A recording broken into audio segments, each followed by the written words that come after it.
राजस्थान में तेज गर्मी का सितम जारी है, जहां पर एक के बाद एक लू चलती हुई नजर आ रही है। कई जिलों के अंदर तापमान भी 46 डिग्री सेल्सियस तक बन चुका है। तो इसी बीच राहत की खबर यह है कि कुछ एक जिलों में आज बारिश देखने को मिली है। बीकानेर सहित ऐसे कौन से जिले हैं जहां पर बारिश हुई, और अब शाम होते होते जयपुर सहित भी कई इलाकों के अंदर बादल छाने की संभावनाएं जताई गई हैं। ये मौसम की ताज़ा जानकारी हम आपको गुरुवार की शाम की दे रहे हैं। तो हाल फिलहाल आने वाले 3 दिनों तक मौसम कैसा बना रहेगा, दिखाएंगे इस रिपोर्ट में। राजस्थान में कमजोर पश्चिमी विक्षोभ के सक्रिय होने से मौसम में बदलाव देखने को मिल रहा है। बीकानेर में गुरुवार दोपहर 10 मिनट तक बारिश हुई। बुधवार रात को उदयपुर, झुंझुनू, सीकर और दौसा जिले में बारिश दर्ज की गई।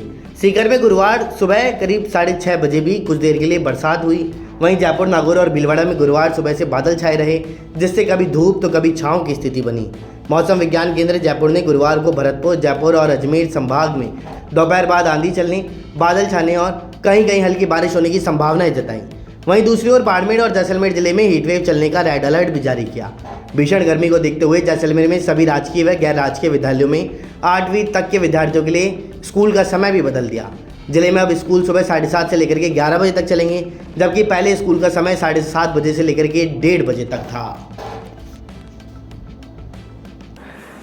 राजस्थान में बदमाशों का खौफ इस हद तक है कि वह किडनैपिंग करने के पहले भी एक बार भी नहीं सोचते। एक वीडियो सामने आया है। ये वीडियो भीलवाड़ा जिले से सामने आया है, जहां पर ऑफिस के बाहर एक युवक खड़ा रहता है। अचानक से एक कार आकर के रुकती है और उस कार में से 3-4 लोग उतरते हैं। उस युवक को जबरदस्ती उठाते हैं और उठा करके कार में डाल करके किडनैप करके ले जाते हैं। इतना ही नहीं, वह जंगल में जाने के बाद में उसके साथ में डंडों से मारपीट भी करते हैं, और ये पूरी मारपीट जो की गई उसके बाद में वह गंभीर अवस्था में घायल हो जाता है, तो उसे वहीं छोड़ करके वह फरार भी हो जाते हैं। लेकिन पुलिस को जैसे ही इस मामले का पता चला तो पुलिस ने तह तक गई और इस मामले में उस व्यक्ति को ढूंढ निकाला है, लेकिन अभी भी आरोपी फरार बताए जा रहे हैं। तो दिखाते हैं इस रिपोर्ट के अंदर कि हाल फिलहाल ताजा अपडेट क्या सामने आया। भीलवाड़ा में ऑफिस के बाहर खड़े एक युवक को कार में आए कुछ बदमाश जबरदस्ती कार में डाल करके ले गए। असौर जंगल में ले जा करके डंडों से मारपीट करने के बाद घायल हालत में उसे वहीं छोड़ करके भाग गए। पुलिस ने मोबाइल लोकेशन के आधार पर किडनैप हुए युवक को तलाश किया और हॉस्पिटल में भर्ती कराया। किडनैपिंग की यह वारदात सीसीटीवी में कैद हो चुकी है और मामला शहर के प्रतापनगर थाना क्षेत्र के रामप्रसाद लड्डा नगर का है। बुधवार की शाम करीब 4 बजे एक युवक को कार से आए 4 बदमाशों ने किडनैप कर लिया। उसे गुरवाड़ी नाले के पास जंगल में ले गए, जहां उसके साथ डंडों से मारपीट की।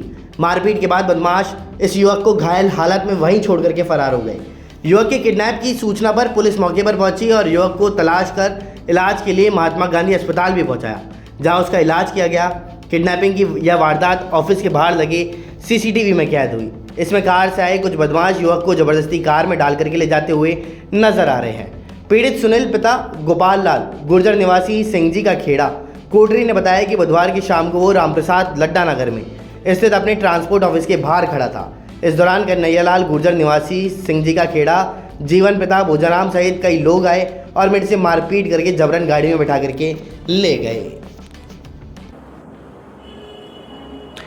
टीकाराम जूली जो राजस्थान के नेता प्रतिपक्ष हैं, अभी राजस्थान के अंदर प्रताप सिंह खाचरियावास के ऊपर ईडी की कार्रवाई हुई थी, जो पूर्व मंत्री रहे थे। लेकिन वहीं अगर हम बात करें तो अब टीकाराम जूली ने कहा है कि मेरे ऊपर भी ईडी कभी भी हमला कर सकती है। उन्होंने कहा कि ईडी अभी कागज इकट्ठे कर रही है और उसके बाद में मेरे ऊपर भी अटैक किया जा सकता है। लेकिन वहीं अगर हम बात करें तो उन्होंने एक बात और कही कि जज जिसके घर के ऊपर नोट मिले थे उनके ऊपर तो ईडी ने कार्रवाई नहीं करी, बल्कि जो विपक्ष हैं उनके नेताओं को टारगेट किया जा रहा है। तो हाल फिलहाल राजस्थान में राजनीति कहां तक पहुंची है, ईडी को लेकर के दिखाएंगे इस रिपोर्ट में।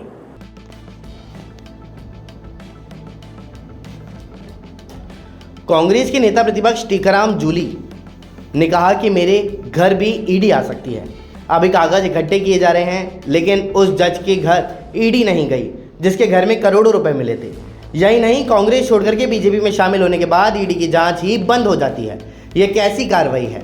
टीकाराम जूली डरता नहीं है, ईमानदारी से सेवा की है। मुझे भी पता है, मेरे भी कागज एकत्रित करने में लगे हैं। सत्य परेशान हो सकता है, ईडी तैयार है, मुझ पर भी कभी भी वह हमला कर सकते हैं और हम भी तैयार हैं।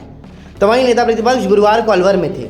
यहाँ कांग्रेस कार्यालय में ईडी के विरोध प्रदर्शन के दौरान उन्होंने केंद्र और राज्य सरकार पर जमकर हमला बोला। जूली ने कहा कि केंद्र सरकार ईडी का दुरुपयोग करने में लगी है।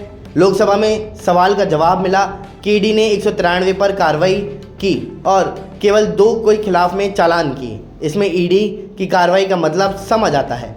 ये सिर्फ विपक्षी पार्टियों को दबाने का काम करता है, जिन पर खुद आरोप लगाते हैं अगर बीजेपी ज्वाइन कर लें तो वो वॉशिंग मशीन से निकालने की तरह साफ हो जाते हैं। फिलहाल देश और दुनिया की तमाम बड़ी खबरों के लिए इतना ही। बने रहिए हमारे साथ। नमस्कार।